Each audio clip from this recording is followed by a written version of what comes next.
सांसद यहाँ सिपाही के एक शहीद हुए हैं, क्या कुछ कहना चाहते हैं? देखिए, हिमांशु जी जो मात्र 24 साल के बीएसएफ के जवान थे, आज हम लोग उनकी अंतिम यात्रा में शामिल हुए। ऑन ड्यूटी वो देश सेवा में उन्होंने अपने प्राणों का बलिदान दिया। हम उनके इस बलिदान को नमन करते हैं। और जो परिवार है,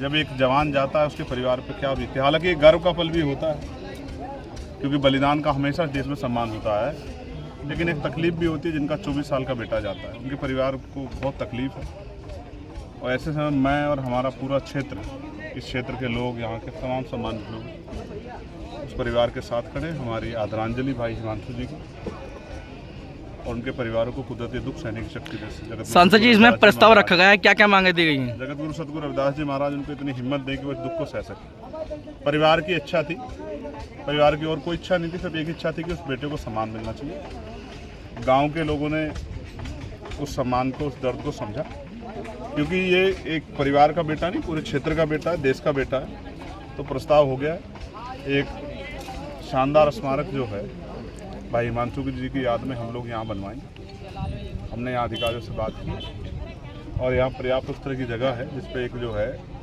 एक बेटे को जिसने देश के लिए बलिदान दिया उसको सम्मान मिलना चाहिए। मैं अपनी तरफ से पूरी, हाँ वो उनका राइट्स है, मृतक आश्रित की जो नौकरी है वो उनका राइट है, वो उनको मिलेगी। ऐसा अधिकारियों से हमारी बातचीत हुई। और कोई भी अगर कहीं कमी आएगी तो अभी चंद्रशेखर है, ठीक, उसमें ज़्यादा सोचने की जरूरत किसी को नहीं।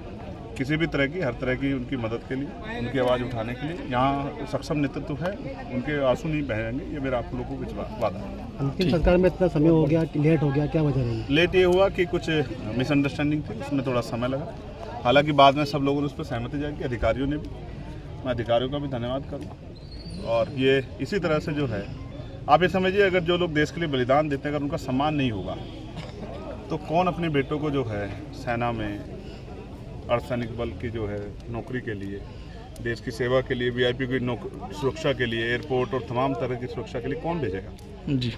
तो हमें समझना पड़ेगा कि बलिदान का सम्मान होना चाहिए। और ये किसी जाति के मोहताज नहीं, किसी धर्म की नहीं। जाति धर्म से ऊपर उठ जाता है जब आदमी जो है देश के लिए नौकरी करता है, देश की सेवा के लिए बलिदान देने के लिए घर से निकलता है। और मैं इस परिवार को भी, इसकी हिम्मत को, इस परिवार की जिम्मेदार लोगों को भी बधाई देता हूँ कि उन्होंने इस शौर्य को जिस तरह से जो है अपने दिल में जगह दी है। और ये हिमांशु जी अब अमर हो गए। जब तक इतिहास रहेगा इस गांव का, इस क्षेत्र का, हिमांशु जी हमारे दिलों में जिंदा रहेंगे।